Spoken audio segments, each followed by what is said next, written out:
ये तो उजाड़े वाली गल है ना। ये तो एवं जिवें किते तुसीं पाकिस्तान चों उजाड़ना। घरां 'च बैठे डंगर शेर चुक के लै जांदे जिहड़े अपने ही देश दे विच सिक्खां नूं बेगानियां वाला विचार जिहड़ा वतीरा करना उस किस्म दा इह हैगा। पटारी वाला सप्प जोगी लई फिरदे हुंदे ओहदियां ना फैंग्स जिहड़े कट्टण वाले दंद आ ओह कड्ढ दिंदे आ करणवीर। वो फिर छिपकली वांगू तुरिया फिरदा ओह सप्प नहीं हुंदा। ਇਹ ਅਕਾਲੀ ਦਲ ਇਹੋ ਜਿਹਾ ਹੀ ਆ। ਪਹਿਲਾਂ ਲੋਕ ਮਜ਼ਾਕ 'ਚ ਕਹਿੰਦੇ ਸੀਗੇ ਕਿ ਇਹਨਾਂ ਦਾ ਇਹ ਤੇ ਲਾ ਕੇ ਦੇਖ ਲਓ ਵੀ ਥੱਲੇ ਕਸ਼ਹਿਰੇ ਆ ਜਾਂ ਖਾਕੀ ਨਿੱਕਰਾਂ ਪਾਈਆਂ ਹੋਈਆਂ। ਹੁਣ ਤੇ ਮੈਨੂੰ ਪੱਕਾ ਹੀ ਲੱਗਦਾ ਕਿ ਲਾਉਣ ਲਾ ਕੇ ਦੇਖਣ ਦੀ ਵੀ ਲੋੜ ਨਹੀਂ, ਪੱਕਾ ਹੀ ਖਾਕੀ ਨਿੱਕਰਾਂ ਹੀ ਆ। ਬੀਜੇਪੀ ਨੇ ਕਿਹੜੀ ਤੁਹਾਨੂੰ ਗਿੱਦੜ ਸੰਗੀ ਦੇ ਦਿੱਤੀ ਹੈ ਕਿ ਤੁਸੀਂ ਉਹਦੇ 24 ਘੰਟੇ ਕੀਰਤਨ ਕਰਨ ਲੱਗੇ ਹੋਏ ਆ। ਜਿਸ ਤਰ੍ਹਾਂ ਇੱਕ ਬਿੱਲੀ ਹੌਲੀ ਹੌਲੀ ਚੱਲਦੀ ਪਤਾ ਨਹੀਂ ਲੱਗਣ ਦਿੰਦੀ, ਚੁੱਪ ਕਰਕੇ ਕਬੂਤਰ ਫੜਦੀ ਹੈ। ਇਹ ਦਹਾੜਦੇ ਆਉਂਦੇ ਆ ਬੀਜੇਪੀ ਵਾਲੇ, ਨਾਲੇ ਤੁਹਾਨੂੰ ਡਰਾਉਂਦੇ ਆ, ਨਾਲੇ ਤੁਹਾਨੂੰ ਖਾਂਦੇ ਆ, ਨਾਲੇ ਤੁਹਾਡਾ ਉਜਾੜਾ ਕਰਦੇ ਆ। 10 ਕਾਂਗਰਸ ਇਕੱਠੀਆਂ ਕਰੋ ਤੇ ਇੱਕ ਬੀਜੇਪੀ ਬਣ। ਪ੍ਰੋਫੈਸਰ ਸਾਹਿਬ ਜਿਹੜੇ ਹੁਣ ਮੁਲਕ ਦੇ ਹਾਲਾਤ ਬਣੇ ਨੇ ਉਹਦੇ ਵਿੱਚ ਜੇਕਰ ਰੀਸੈਂਟਲੀ ਗੱਲ ਕਰੀਏ ਤਾਂ ਉੱਤਰ ਪ੍ਰਦੇਸ਼ ਦੇ ਵਿੱਚ ਇੱਕ ਮਸਲਾ ਹੈ ਵੀ ਸਿੱਖਾਂ ਨੂੰ ਪਰਿਵਾਰਾਂ ਨੂੰ ਉੱਥੋਂ ਉਜਾੜਿਆ ਜਾ ਰਿਹਾ। ਸਿੱਖ ਕਿਸਾਨਾਂ ਨੂੰ ਜੋ 47 ਦੀ ਵੰਡ ਸਮੇਂ ਇੱਥੇ ਆ ਕੇ ਵਸੇ ਸੀ, ਸਰਕਾਰਾਂ ਨੇ ਜ਼ਮੀਨਾਂ ਅਲਾਟ ਕੀਤੀਆਂ ਸੀ ਤੇ ਹੁਣ ਕਿਹਾ ਜਾ ਰਿਹਾ ਤੁਸੀਂ ਇੱਥੋਂ ਪਾਸੇ ਹੋ ਜਾਓ। ਸੋ ਇਸ ਮਸਲੇ ਨੂੰ ਕਿਸ ਨਜ਼ਰ ਨਾਲ ਦੇਖਦੇ ਹੋ? ਦੇਖੋ ਤੁਹਾਨੂੰ ਇਹ ਪਤਾ ਸਾਰੇ ਜਿਹੜੇ ਜੱਟ ਹੈਗਾ ਆ ਜਾਂ ਜੱਟ ਸਿੱਖ ਇੱਥੋਂ ਦਾ ਪੰਜਾਬ ਦਾ ਕਿਸਾਨ ਕਹਿ ਲਓ ਤੁਸੀਂ ਮੋਟੇ ਤੌਰ 'ਤੇ, ਉਹਦਾ ਜ਼ਮੀਨ ਨਾਲ ਇੰਨਾ ਮੋਹ ਹੈ ਕਿ ਉਹ ਜ਼ਮੀਨ ਭਾਵੇਂ ਚੰਦਰਮੇ 'ਤੇ ਹੋਵੇ ਉਹਨੂੰ ਕਹਿ ਦਿਓ ਕਿ ਉੱਥੇ ਜਾਣਾ ਹੋਵੇ ਜ਼ਮੀਨ ਵਾਹੁਣੀ ਆ, ਉਹ ਅਫਰੀਕਾ ਵੀ ਚਲੇ ਜਾਂਦੇ, ਉਹ ਚੰਦਰਮੇ 'ਤੇ ਵੀ ਚਲੇ ਜਾਣਗੇ, ਲੈਟਰ ਅਮਰੀਕਾ 'ਚ ਜਾ ਕੇ ਜ਼ਮੀਨਾਂ ਖਰੀਦਦੇ ਹੈਗੇ ਆ। ਕੈਲੀਫੋਰਨੀਆ ਸਾਰਾ ਕਿੱਡੇ ਕਿੱਡੇ ਵੱਡੇ ਇਹਨਾਂ ਨੇ ਫਾਰਮ ਉੱਥੇ ਬਣਾਏ ਆ। ਇਹ ਮਿੱਟੀ ਦਾ ਮੋਹ ਕੋਈ ਮਾੜੀ ਗੱਲ ਨਹੀਂ ਹੈ, ਮਿਹਨਤੀ ਵੀ ਹੈ, ਕਲਾ ਵੀ ਉਹਨਾਂ ਕੋਲ ਕਾਫੀ ਹੈਗੀ ਇਸ ਕਿਸਮ ਦੀ। ਅਤੇ ਮੈਨੂੰ ਇਹ ਪਤਾ ਕਿਉਂਕਿ ਮੈਂ ਆਪਣਾ MSc ਦਾ ਜਿਹੜਾ ਥੀਸਿਸ ਲਿਖਿਆ ਸੀਗਾ ਉਹ ਇਸੇ ਮਸਲੇ 'ਤੇ ਲਿਖਿਆ ਸੀਗਾ 78-79 'ਚ ਵੇ ਬੈਕ। ਔਰ ਉਸ ਦੇ ਵਿੱਚ ਕਰਨਵੀਰ ਮੈਂ ਪਾਇਆ, ਮੈਂ ਜਦੋਂ ਲੋਕਾਂ ਨੂੰ ਘਰੋਂ ਘਰ ਜਾ ਕੇ ਪੁੱਛਿਆ, ਇਹ ਤਰਾਈ ਦੇ ਲਖੀਮਪੁਰ ਖੇੜੀ ਏਰੀਆ ਦਾ, ਜਿੱਥੇ ਇੱਕ ਪਿੰਡ ਲਖੀਮਪੁਰ ਖੇੜੀ ਦਾ ਆ, ਅੱਜ ਨਿਗਾਸਨ ਦੇ ਨੇੜੇ ਆ ਪਿੰਡ ਜਿਹੜਾ ਰਾਮਨਗਰ ਪਿੰਡ ਆ। ਦੂਸਰਾ ਪਿੰਡ ਜਿਹੜਾ ਆ ਉਹ ਬਿਜਨੌਰ ਦੇ ਵਿੱਚ ਹੈਗਾ ਆ, ਚੰਪਤਪੁਰ ਮੇਰਾ ਖਿਆਲ ਉਹਦਾ ਨਾਂ ਹੈਗਾ। ਇਹ ਦੋ ਪਿੰਡ ਹੈਗੇ ਜਿੱਥੇ ਜ਼ਿਆਦਾ ਕਲੈਸ਼ ਹੋਇਆ। ਅਤੇ ਇੱਕ ਜ਼ਿਲ੍ਹੇ ਹੋਰ ਦੇ ਵਿੱਚ ਵੀ ਇਹੋ ਜਿਹਾ ਰੌਲਾ ਹੈਗਾ। ਪਰ ਮੈਂ ਮੋਟੇ ਤੌਰ 'ਤੇ ਤਰਾਈ ਦੀ ਇਸ ਗੱਲ ਨੂੰ ਦੱਸਣਾ ਚਾਹੁੰਦਾ ਹਾਂ ਕਿ ਜੇ ਤੁਸੀਂ ਉੱਤਰਾਖੰਡ ਤੋਂ ਲੈ ਕੇ, ਪਹਿਲਾਂ ਤਾਂ ਯੂਪੀ ਦੇ ਵਿੱਚ ਹੀ ਸੀ ਉੱਤਰਾਖੰਡ ਦੇ ਦੇਹਰਾਦੂਨ ਦੇ ਨੇੜੇ ਤੋਂ ਲੈ ਕੇ ਅੱਗੇ ਤੱਕ ਤੁਸੀਂ ਚਲੇ ਜਾਓ, ਜਿਹੜਾ ਹਿਮਾਲਯਨ ਫੁੱਟ ਹਿਲਸ ਦੇ ਨਾਲ ਉੱਥੇ 14 ਜ਼ਿਲ੍ਹੇ ਆ ਯੂਪੀ ਦੇ, ਜਿਹਦੇ ਵਿੱਚ ਜਿਹਨੂੰ ਤਰਾਈ ਕਹਿੰਦੇ। ਤਰਾਈ ਦਾ ਮਤਲਬ ਇਹ ਲੋ ਲਾਇੰਗ ਏਰੀਆ ਹੈਗਾ ਆ, ਜਿੱਥੇ ਪਾਣੀ ਬੜਾ ਉੱਪਰ ਆ, ਪਾਣੀ ਦੀ ਸਤ੍ਹਾ ਬੜੀ ਉੱਪਰ ਆ, ਪਰ ਇਹ ਬੜਾ ਥਿੱਕ ਜੰਗਲ ਜਿਹਦੇ 'ਚ ਕੋਈ ਜਾਣਾ ਨਹੀਂ ਸੀ ਚਾਹੁੰਦਾ। ਉਹਦੇ 'ਚ ਮੱਛਰ, ਸੱਪ, ਸ਼ੇਰ, ਘਾਹ ਫੂਸ, ਕਈ ਜਗ੍ਹਾ ਮਲੇ, ਬਹੁਤ ਮਤਲਬ ਭਿਆਨਕ। ਮੈਂ ਖੁਦ ਉਸ ਗੱਲ ਨੂੰ ਮੈਂ ਉਹੋ ਜਿਹੀਆਂ ਜ਼ਮੀਨਾਂ ਨੂੰ ਆਬਾਦ ਕਰਨ ਦੇ ਵਿੱਚ ਲੱਗਾ ਰਿਹਾ ਹਾਂ, ਕਿਉਂਕਿ ਸਾਡੀ ਵੀ ਜ਼ਮੀਨ ਲਖੀਮਪੁਰ ਖੇੜੀ ਏਰੀਏ ਦੇ ਵਿੱਚ ਹੈਗੀ ਹੈ, ਕੁਝ ਪੀਲੀਭੀਤ ਏਰੀਏ ਦੇ ਵਿੱਚ ਸਾਡੇ ਰਿਸ਼ਤੇਦਾਰਾਂ ਦੀ ਹੈ।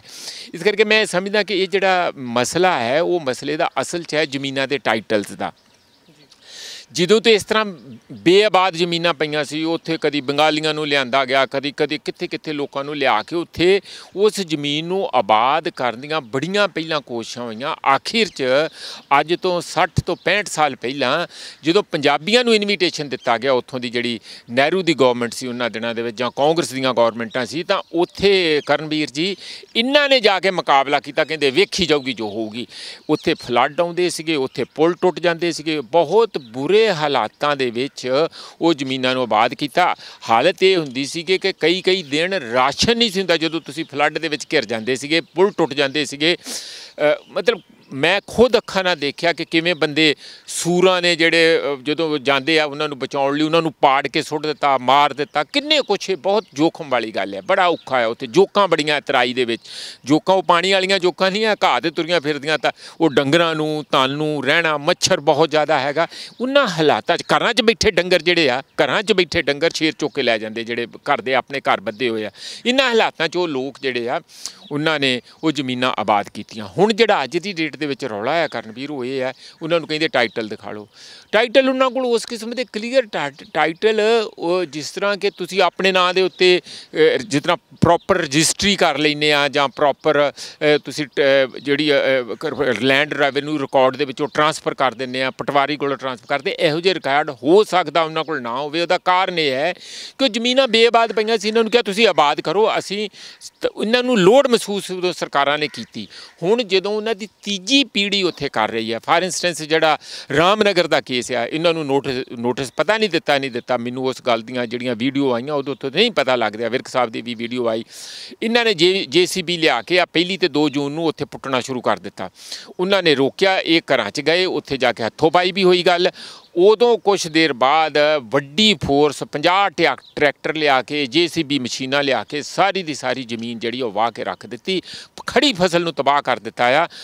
ਨਾਲ ਵੱਡੀ ਪੁਲਿਸ ਜਿਹੜੀ ਆ ਉੱਥੇ ਆਈ ਹੈ, ਰਾਮਨਗਰ ਦੀ ਮੈਂ ਗੱਲ ਕਰ ਰਿਹਾ। ਇਸੇ ਤਰੀਕੇ ਨਾਲ ਦੂਜੇ ਜਗ੍ਹਾ 'ਤੇ 1000 ਏਕੜ ਜ਼ਮੀਨ ਆ, 300-400 ਘਰ। ਇਹਦਾ ਮਤਲਬ ਉਹ ਬਹੁਤ ਵੱਡੇ ਲੈਂਡਲੋਰਡ ਨਹੀਂ ਹੈਗੇ, ਛੋਟੇ ਪਲਾਟਾਂ ਦੇ ਛੋਟੀ ਜ਼ਮੀਨ ਦੇ ਉਹ ਮਾਲਕ ਹੈਗੇ ਆ।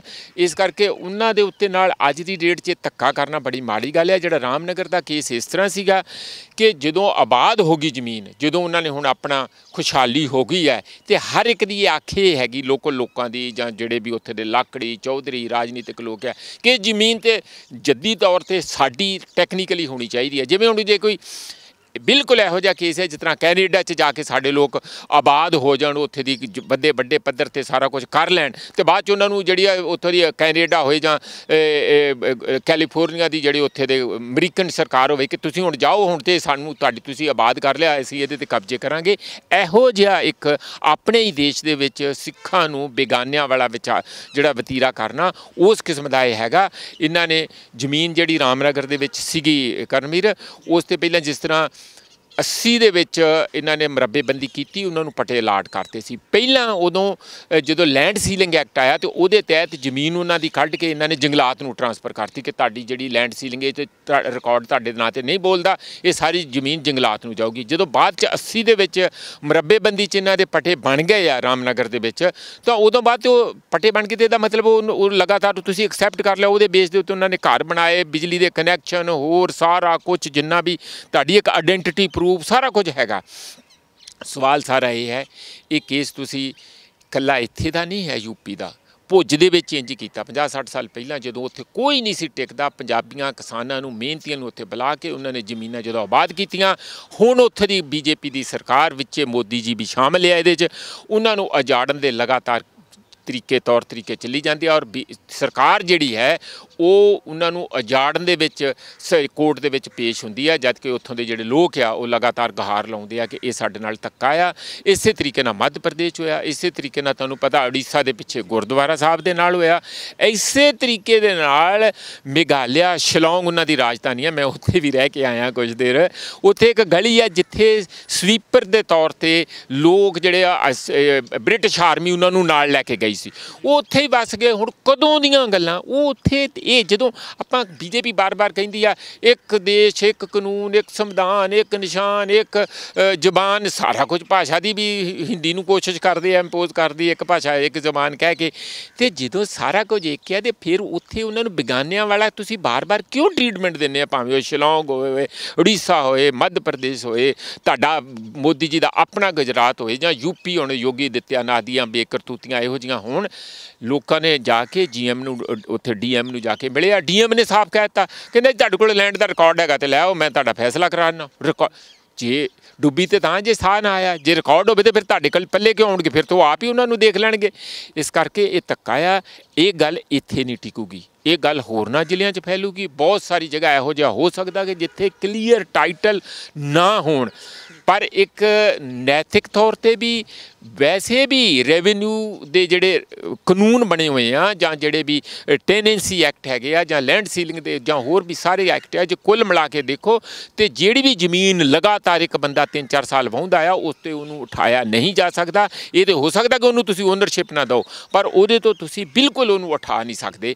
ਇਸ ਕਰਕੇ ਮੇਰਾ ਖਿਆਲ ਹੈ ਕਿ ਉਹਨਾਂ ਨੂੰ ਉੱਥੇ ਬਹਾਲ, ਜਿਵੇਂ ਉਹਨਾਂ ਨੇ ਸਾਰੀ ਹਰਿਆਲੀ ਲਿਆਂਦੀ ਆ, ਸਾਰੀ ਖੁਸ਼ਹਾਲੀ ਲਿਆਂਦੀ ਆ, ਉਹਨਾਂ ਲਈ ਵੱਡਾ ਇੱਕ ਅਨਾਜ ਦਾ ਜਾਂ ਖੰਡ ਦਾ ਜਾਂ ਹੋਰ ਜਿਹੜੀਆਂ ਵੀ ਉੱਥੇ ਫਸਲਾਂ ਹੋ ਰਹੀਆਂ, ਭੰਡਾਰ ਪੈਦਾ ਕੀਤੇ ਆ, ਉਹਨਾਂ ਨਾਲ ਸਹਾਨੁਭੂਤੀ ਨਾਲ ਪੇਸ਼ ਆਉਣਾ ਚਾਹੀਦਾ। ਕਰਨ ਵੀ ਤੇ ਪ੍ਰੋਫੈਸਰ ਸਾਹਿਬ ਇੱਕ ਹੋਰ ਜਿਵੇਂ ਖਬਰ ਮੈਂ ਪੜ੍ਹ ਰਿਹਾ ਸੀ ਅਖਬਾਰ ਦੇ ਵਿੱਚ, ਇੱਕ ਵੀਡੀਓ ਵੀ ਦੇਖੀ ਸੀ, ਉਹਦੇ ਵਿੱਚ ਉੱਥੇ ਦੇ ਕਿਸਾਨ ਨੇ ਉਹ ਇਹ ਕਹਿ ਰਹੇ ਨੇ ਨਾਲ ਵੀ ਸਾਨੂੰ ਸਰਕਾਰ ਨੇ ਕੋਈ ਨੋਟਿਸ ਵੀ ਨਹੀਂ ਦਿੱਤਾ, ਅਤੇ ਸਾਨੂੰ ਘੱਟ ਤੋਂ ਘੱਟ 3 ਮਹੀਨੇ ਦਾ ਸਮਾਂ ਤਾਂ ਦਿਓ, ਤਾਂ ਜੋ ਅਸੀਂ ਆਪਣੀ ਜਿਹੜੀ ਸੈਟਿੰਗ ਕਰ ਸਕੀਏ ਜੋ ਵੀ ਹੈ। ਪਰ ਇਹ ਗੱਲ ਕਹਿਣੀ ਕਿ 3 ਮਹੀਨੇ ਦਾ ਸਮਾਂ ਦਿਓ ਤਾਂ ਵਿੱਚ ਕੁਝ ਅਲੱਗ ਜਿਹਾ ਲੱਗ ਰਿਹਾ, ਕਿਉਂਕਿ ਜੇ ਤੁਹਾਡੇ ਕਬਜ਼ੇ ਨੇ ਤੁਸੀਂ 3 ਮਹੀਨੇ ਸਮਾਂ ਕਿਉਂ ਮੰਗ ਰਹੇ ਹੋ? ਨਹੀਂ, ਉਹ ਕਹਿੰਦੇ ਆ ਕਿ ਦੇਖੋ ਹੁਣ ਫਸਲ ਖੜੀ ਹੈ, ਤੁਸੀਂ ਅੱਜ ਅੱਜ ਫਸਲ ਦੇ ਉੱਤੇ ਤੁਸੀਂ ਵਾਹਤਾ ਤੇ ਕੱਲ ਨੂੰ ਉਹਨਾਂ ਦੀਆਂ ਆ ਕੇ ਬਿਲਡਿੰਗਾਂ ਦੇ ਵੀ ਉੱਤੇ ਉਹ ਜਾ ਕੇ JCB ਮਸ਼ੀਨਾਂ ਲੈ ਕੇ ਢਾਹ ਦਿਓ, ਕਿੱਥੇ ਜਾਣਗੇ ਉਹ? ਇਹ ਤੇ ਉਜਾੜੇ ਵਾਲੀ ਗੱਲ ਆ ਨਾ। ਇਹ ਤੇ ਐਵੇਂ ਜਿਵੇਂ ਕਿਤੇ ਤੁਸੀਂ ਪਾਕਿਸਤਾਨ 'ਚ ਉਜਾੜਨਾ ਹੋਵੇ, ਤੁਸੀਂ ਪਾਕਿਸਤਾਨ 'ਚ ਕੋਈ ਇਹੋ ਜਿਹਾ ਘਰ ਨੂੰ ਉਜਾੜਿਆ ਜਾਂਦਾ, ਜੇ ਇੱਕ ਘਰ ਨੂੰ ਤੁਸੀਂ ਇੱਥੇ ਸਾਰਾ ਮੀਡੀਆ ਸ਼ੋਰ ਮਚਾਉਂਦਾ, ਤੁਸੀਂ ਆਪਣੇ ਅੰਦਰ ਹੀ ਵਿਗਿਆਨਗੀ ਵਾਲਾ ਇਹੋ ਜਿਹਾ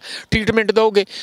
ਉਹ ਕਹਿ ਰਹੇ, ਮਿੰਨਤਾਂ ਕਰ ਰਹੇ ਆ ਆਪਣੀ ਬੇਵੱਸੀ 'ਚੋਂ ਕਿ ਸਾਡੇ 'ਤੇ ਹਮਲਾ ਨਾ ਕਰੋ, ਅਸੀਂ ਤੁਹਾਡਾ ਕੋਈ ਵਿਗਾੜਿਆ ਨਹੀਂ, ਸਾਨੂੰ 3 ਮਹੀਨੇ ਦੇ ਦਿਓ, ਅਸੀਂ ਕੋਰਟਾਂ 'ਚ ਕੇਸ ਹੀ ਪਾ ਲਈਏ, ਅਸੀਂ ਵਕੀਲ ਵੀ ਕਿਰਾਏ 'ਤੇ ਕਰਾਂਗੇ।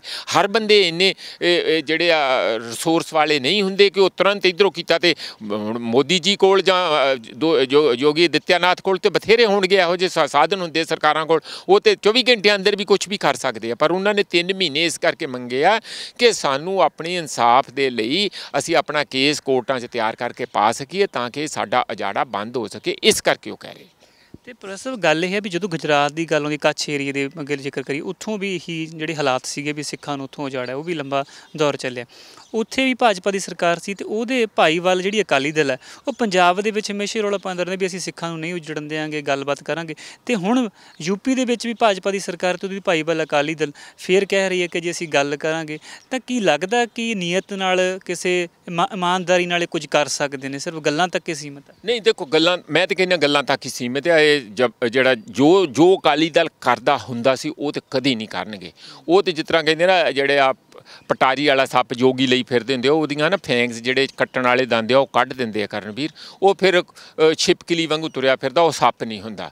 ਇਹ ਅਕਾਲੀ ਦਲ ਇਹੋ ਜਿਹਾ ਹੀ ਆ। ਹੁਣ ਇਹਨਾਂ ਦੇ ਅੰਦਰ ਲੜਨ ਦੀ ਕੋਈ ਸਮਰੱਥਾ ਨਹੀਂ ਰਹੀ। ਇਹ ਤੇ ਵਿਹਲੜ ਹੋ ਗਿਆ ਤੇ ਸੱਤਾ ਦਾ ਆਨੰਦ ਮਾਣਨ ਵਾਲੇ ਹੋ ਗਏ। ਮੈਨੂੰ ਅਫਸੋਸ ਨਾਲ ਔਰ ਜ਼ਿੰਮੇਵਾਰੀ ਨਾਲ ਮੈਂ ਇਹ ਗੱਲ ਕਹਿਣੀ ਚਾਹੁੰਦਾ। ਕਿਉਂ ਮੈਂ ਇਹ ਗੱਲ ਕਹਿਣਾ ਆ ਕਿ ਹੁਣ ਬਿਆਨ ਤੇ ਇਹਨਾਂ ਦਾ ਆ ਗਿਆ, ਚੀਫ ਖਾਲਸਾ ਦੀਵਾਨ ਦਾ ਵੀ ਬਿਆਨ ਆ ਗਿਆ, ਕੱਲ੍ਹ ਬੁੱਢਾ ਦਲ ਦਾ ਵੀ ਇਸ ਗੱਲ ਦੇ ਉੱਤੇ ਬਿਆਨ ਆ ਗਿਆ ਕਿ ਖਬਰਦਾਰ ਰਹੋ, ਤੁਸੀਂ ਇਹ ਜਿਹੜਾ ਉਜਾੜੇ ਦਾ ਕੰਮ ਸ਼ੁਰੂ ਕੀਤਾ ਅਸੀਂ ਬਰਦਾਸ਼ਤ ਨਹੀਂ ਕਰਾਂਗੇ। ਪਰ ਸਭ ਤੋਂ ਤਿੱਖਾ ਬਿਆਨ ਤੇ ਅਕਾਲੀ ਦਲ ਦਾ ਹੋਣਾ ਚਾਹੀਦਾ ਸੀਗਾ। ਅਕਾਲੀ ਦਲ ਇਹ ਕਦੀ ਨਹੀਂ ਕਰੂਗਾ। ਮੈਨੂੰ ਤੇ ਐਉਂ ਜਿਹੜਾ ਪਹਿਲਾਂ ਲੋਕ ਮਜ਼ਾਕ 'ਚ ਕਹਿੰਦੇ ਸੀਗੇ ਕਿ ਇਹਨਾਂ ਦਾ ਇਹ ਤੇ ਲਾ ਕੇ ਦੇਖ ਲਓ ਵੀ ਥੱਲੇ ਕਛਹਿਰੇ ਆ ਜਾਂ ਖਾਕੀ ਨਿੱਕਰਾਂ ਪਾਈਆਂ ਹੋਈਆਂ, ਹੁਣ ਤੇ ਮੈਨੂੰ ਪੱਕਾ ਹੀ ਲੱਗਦਾ ਕਿ ਲਾ ਕੇ ਦੇਖਣ ਦੀ ਵੀ ਲੋੜ ਨਹੀਂ, ਪੱਕਾ ਹੀ ਖਾਕੀ ਨਿੱਕਰਾਂ ਹੀ ਆ। ਉਹਨਾਂ ਨੂੰ ਉਹ BJP ਵਾਲਾ ਪੰਜਾਬ ਦਾ ਯੂਨਿਟ ਤੇ ਕੁਛ ਨਹੀਂ ਬੋਲੂਗਾ। ਇਹ ਉਹਨਾਂ ਦੇ ਵਕੀਲ ਬਣ ਕੇ ਚੋਰ ਨਾਲੋਂ ਪੰਡ ਕਾਲੀ, ਇਹ 10 ਗੁਣਾ ਉਹਨਾਂ ਨਾਲੋਂ ਉੱਚੀ ਆਵਾਜ਼ 'ਚ ਕਹਿਣਗੇ ਕਿ ਦੇਖੋ ਜੋ ਵੀ ਮੋਦੀ ਜੀ ਕਰ ਰਹੇ ਆ, ਜੋ ਵੀ ਸੈਂਟਰ ਦੀ ਸਰਕਾਰ ਕਰ ਰਹੀ ਆ, ਉਹਦੇ ਨਾਲੋਂ ਵਧੀਆ ਤੇ ਕੰਮ ਕੋਈ ਹੋ ਹੀ ਨਹੀਂ ਸਕਦਾ। ਡੁੱਬ ਮਾਰਨ ਵਾਲੀਆਂ ਗੱਲਾਂ ਤੁਸੀਂ ਇੰਝ ਕਿਉਂ ਕਰਦੇ ਆ? ਇਹ ਗੱਲ ਮੇਰਾ ਖਿਆਲ ਬੰਦ ਹੋਣੀ ਚਾਹੀਦੀ ਆ। ਇਹਨਾਂ ਨੇ ਭੁੱਜ ਵਾਲਿਆਂ ਲਈ ਜਾਂ ਹੋਰ ਲਈ ਜਿੱਥੇ ਵੀ ਕੋਈ ਇਹੋ ਜਿਹਾ BJP ਖਾਸ ਕਰਕੇ ਧੱਕਾ ਕਰੂਗੀ, ਜੇ ਕੋਈ ਕਾਂਗਰਸ ਕਰੂਗੀ ਤਾਂ ਭੁੜਕ ਕੇ ਆ ਜਾਣਗੇ, ਫਿਰ ਮੋਰਚੇਬੰਦੀ ਦੀ ਵੀ ਗੱਲ ਹੋ ਜੂ। ਜੇ ਉਹ ਵੀ ਕਰੋ, ਉਹਨੂੰ ਕੋਈ ਨਹੀਂ ਕਰਨਾ ਚਾਹੀਦਾ। ਪਰ ਤੁਸੀਂ BJP ਨੇ ਕਿਹੜੀ ਤੁਹਾਨੂੰ ਗਿੱਦੜ ਸੰਗੀ ਦੇ ਦਿੱਤੀ ਹੈ ਕਿ ਤੁਸੀਂ ਉਹਦੇ 24 ਘੰਟੇ ਕੀਰਤਨ ਕਰਨ ਲੱਗੇ ਹੋਏ ਆ? ਉਹ ਤੇ ਜੇ 10 ਕਾਂਗਰਸ ਇਕੱਠੀਆਂ ਕਰੋ ਤੇ ਇੱਕ BJP ਬਣਦੀ ਹੈ। ਉਹਨਾਂ ਦੀ ਤੇ ਹਾਲਤ ਇਹ ਆ ਕਿ ਹੈਗੀ ਤਾਂ ਇੱਕੋ ਜਿਹੀ ਆ ਉਹ ਵੀ, ਪਰ ਉਹਨਾਂ ਦੀ ਸਪੀਡ ਤੇ ਉਹਨਾਂ ਦੀ ਚਾਲ ਤੇ ਉਹਨਾਂ ਦੀ ਜਿਹੜੀ ਨੀਤੀ ਹੈ ਉਹ ਥੋੜ੍ਹੀ ਜਿਹੀ ਛਿਪੇ, ਜਿਸ ਤਰ੍ਹਾਂ ਇੱਕ ਬਿੱਲੀ ਹੌਲੀ ਹੌਲੀ ਚੱਲਦੀ, ਪਤਾ ਨਹੀਂ ਲੱਗਣ ਦਿੰਦੀ, ਚੁੱਪ ਕਰਕੇ ਕਬੂਤਰ ਫੜਦੀ ਹੈ। ਇਹ ਦਹਾੜਦੇ ਆਉਂਦੇ ਆ BJP ਵਾਲੇ, ਨਾਲੇ ਤੁਹਾਨੂੰ ਡਰਾਉਂਦੇ ਆ, ਨਾਲੇ ਤੁਹਾਨੂੰ ਖਾਂਦੇ ਆ, ਨਾਲੇ ਤੁਹਾਡਾ ਉਜਾੜਾ ਕਰਦੇ ਆ। ਇਸ ਕਰਕੇ ਇਹ ਫਰਕ ਤੇ ਸਮਝਣਾ ਚਾਹੀਦਾ ਇਹਨਾਂ ਨੂੰ।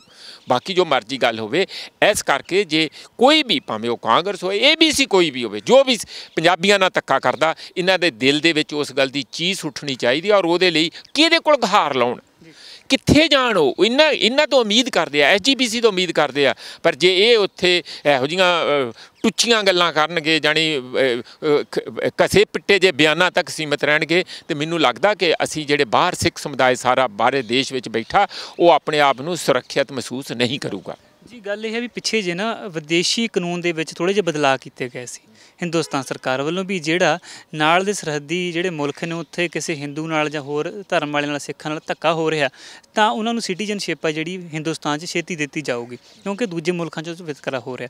ਪਰ ਇਹੀ ਹਾਲਾਤ ਹੁਣ ਹਿੰਦੁਸਤਾਨ ਦੇ ਵਿੱਚ ਆ, ਦੂਜੇ ਮੁਲਕ ਨਹੀਂ ਛੱਡ ਸੂਬਿਆਂ ਦੇ ਵਿੱਚ ਵੀ ਧੱਕਾ ਹੋ ਰਿਹਾ। ਤਾਂ ਜੇਕਰ ਉਹਨੂੰ ਉੱਥੋਂ ਉਜਾੜਦੇ ਨੇ ਫਿਰ ਉਹ ਕਿੱਥੇ ਜਾਣ? ਉਹਨਾਂ ਲਈ ਕੀ ਕਾਨੂੰਨ ਹੈ? नहीं कोई कानून नहीं है।